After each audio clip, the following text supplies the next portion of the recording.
اگر ایک شخص 40 سال کی عمر میں توبہ کرتا ہے اور اس سے پہلے نمازیں نہیں پڑھی تو کیا وہ قضا پوری کرے گا؟ میں اس کی ضرورت محسوس نہیں کرتا۔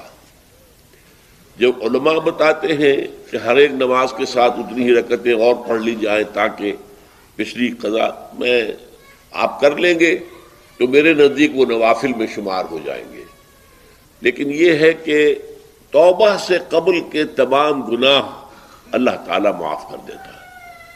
توبہ خالص ہو، صحیح ہو، شرائط پوری ہو، حقیقی ندامت ہو، آئندہ طے ہو جائے کہ اللہ کا کوئی حکم نہیں ٹالوں گا اور چھوڑ دیا جائے گناہوں کو، تو پھر توبہ صحیح ہے۔ اور اگر وہ حقوق العباد کا معاملہ ہے تو یا تو اس شخص سے معافی مانگی جائے، حاصل کی جائے معافی، یا اس کی تلافی کی جائے۔ چوتھی شرط یہ ہے حقوق العباد، بندوں کے حقوق وہ بندے ہی کریں گے، یا پھر آخرت میں آپ کی نیکیاں اس کو دے دی جائیں گی یا اس کے برے اعمال آپ کے کھاتے میں ڈال دیے جائیں گے۔ لیکن توبہ اگر صحیح شرائط کے ساتھ ہو تو تمام گناہوں کا کفارہ ہو جاتی ہے۔